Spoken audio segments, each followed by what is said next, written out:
In China, people who are fervently patriotic or love the Communist Party are called Little Pink. No one has done any statistics on whether its number is growing or decreasing. But through personal observation, we believe that there should be fewer of them because this group is being impacted by information from all corners. Some should have gradually changed their minds. This Little Pink is surprised to discover that Red China has become quite lonely in the world after several trips abroad. 生活在一个孤岛之上。为什么这么说 After 呢？ traveling overseas, I came to realize that we are living on a lonely island. Why do I say that? When I went abroad in 2019, I didn't want to buy a local phone card because I could just buy a pack of overseas data on top of my Chinese phone card. Then I could use it as usual. It was very convenient. No need to change cards back and forth. But this year, I couldn't do that anymore. In the beginning, we also planned to buy a good data pack. After traveling overseas, I found that the internet speed was very slow and many apps couldn't work. They were restricted. If it identified a Chinese phone card, some software would become unusable, or some functions would be disabled. Many practical functions went missing.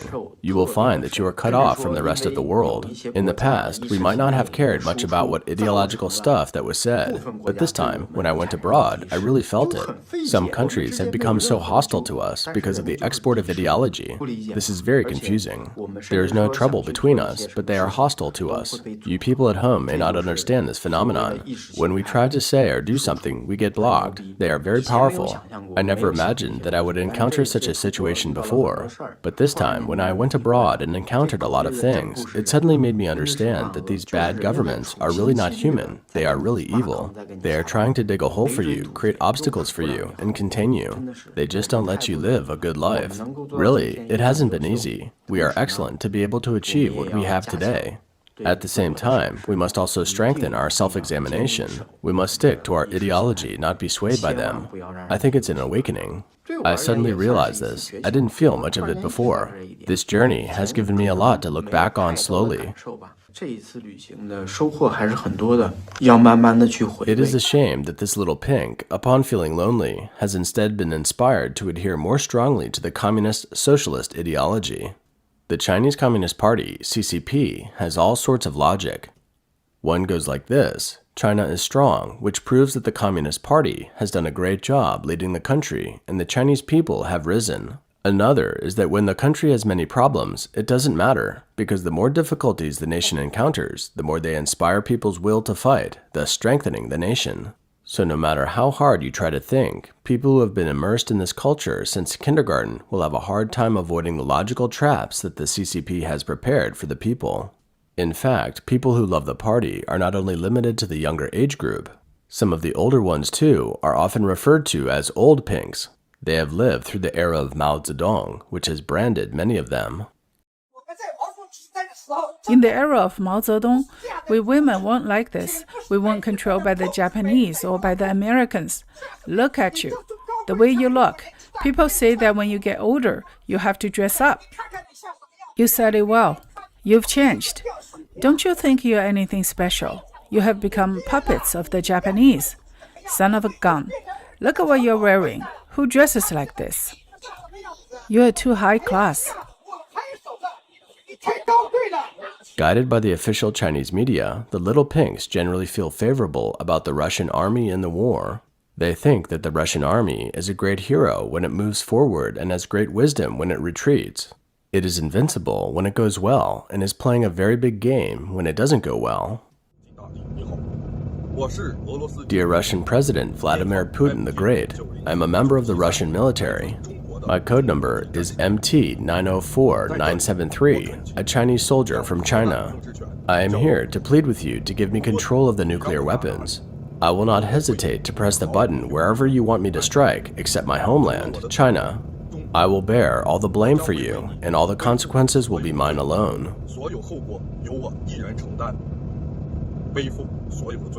Clever people see that the love of country and party and Russia can be made into a business.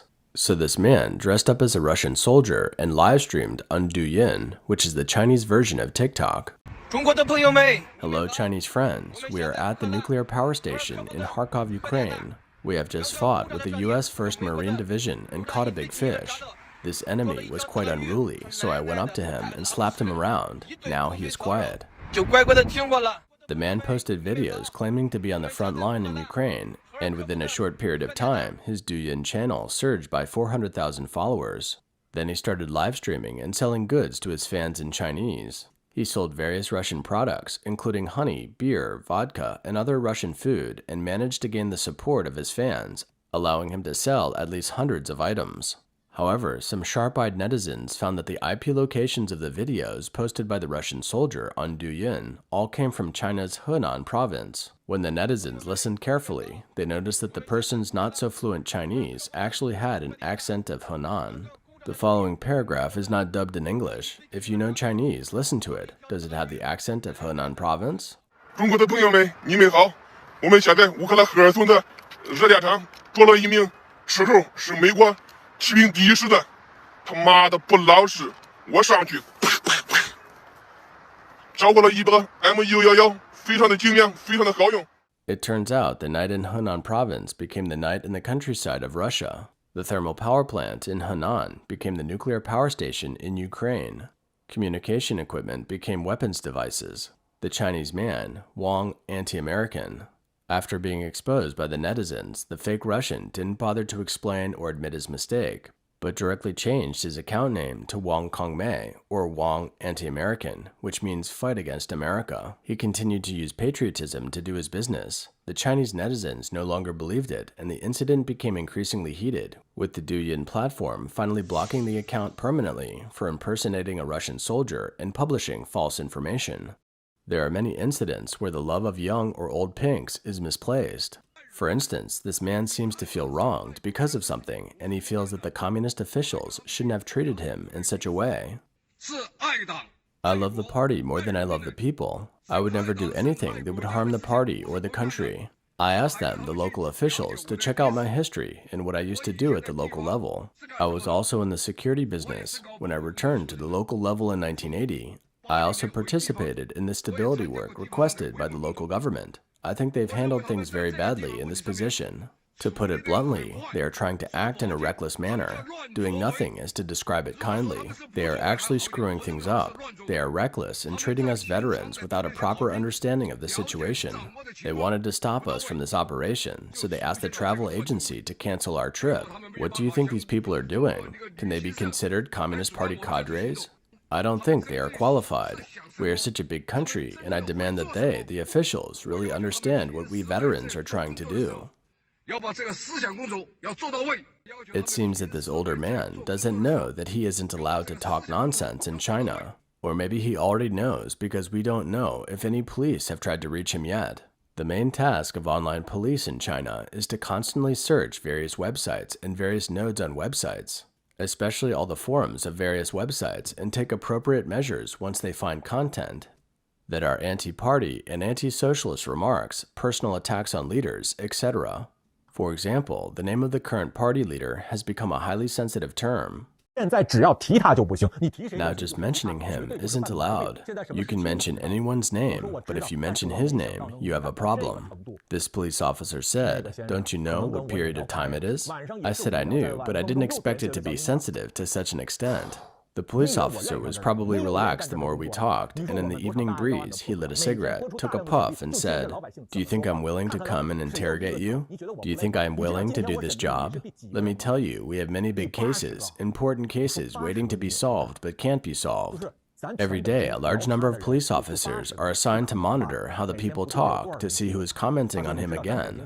Do you think I don't get tired? Do you know how many people I have interrogated? You are the 80th. I said, "Comrade, People's Police, do you mean that there are only 80 people in Beijing who are talking about him? That's impossible. There are only 80 people chatting about him in Beijing. How many people are talking about him every day?" He said, "Do you know how many cyber police there are in Beijing? This is what they do every day." I asked, "How many people are there?" He said, 25,000 people. Our system has a big data system. Once you are involved in sensitive words, it will be immediately transmitted to our Human Resources Department, and our Human Resources Department will decide what kind of measures to take against you after the examination. In Beijing alone, there are 25,000 people doing this work. What about the whole country? I now know where the $140 billion of funding to maintain social stability in the country is being spent. The Chinese cyber police, who seem most likely to turn into little pinks, are also starting to reflect and complain. Another incident that makes the little pinkies sad and baffled is that the party seems to love foreigners more than the Chinese. The following image stings the hearts of the little pinks. They wrote, "Next time, don't let the men in uniform do this kind of thing. Black people have become incapable of caring for themselves since they came to China. Soldiers should have a backbone. I can't accept this, but if it were a girl of etiquette, I might be able to accept it. Can these people fight in the war? It's a shame." There are also special cases that happen in the airport of this country. For passengers arriving on the same flight, there are 5 tables for random checking. 3 tables check Chinese luggage randomly. The other one isn't in use. I've been here for a whole afternoon. I haven't seen a single European or American passenger being asked to open their bags for inspection. In this time period, 2 or 3 Indian or Pakistani people were asked to open their luggage for inspection, but they went to the side of the security check and said a few words to the people doing the inspection.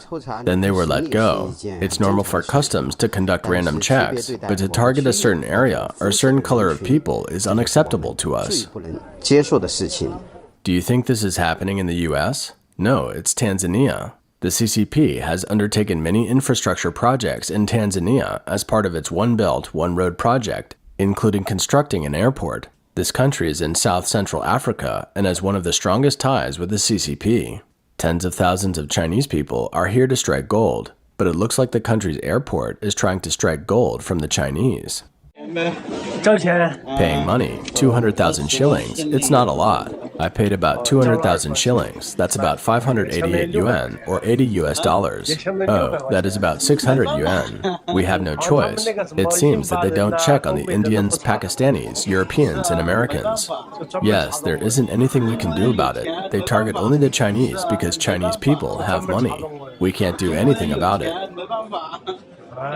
The cameraman put the video on the Chinese web titled, "Tanzania, China-aided airport specializing in bullying Oriental faces, especially the Chinese." The video quickly went viral and was reported on China's 163 website and Sina.com. However, these reports were soon deleted. As relations between the US and China deteriorate, some manufacturing plants associated with American companies have been branded as sweatshops, such as Foxconn, the foundry for Apple.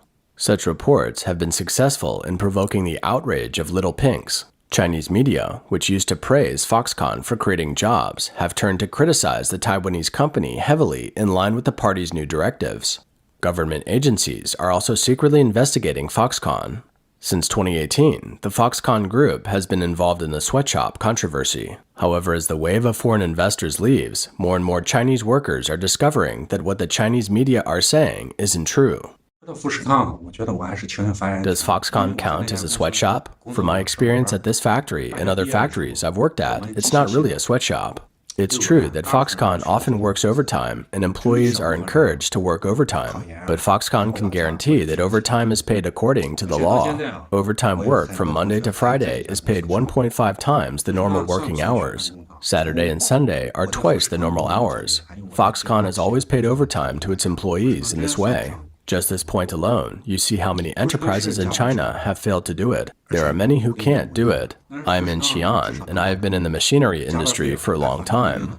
In our industry, when we encounter the problem of overtime pay, there are usually 2 situations. First, you aren't paid overtime, but you still must work overtime just the same. You won't get an extra penny for it.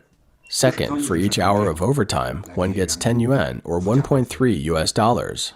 I've worked in other enterprises for 10 years, and they are all like this. Secondly, when I left Foxconn, there were still a few months before the year end, but Foxconn still gave me a year-end bonus. This is something that not many companies in Shanxi province can do. It is not easy to recognize the traps that the CCP has set for the public, and it's difficult not to be or think like a little pink. Now on the stage is playing, without the Communist Party, there is no new China. On July 1st, the founding day of the Chinese Communist Party, which is also its birthday, the Chinese fell to the ground while performing a red song. It's not a good sign.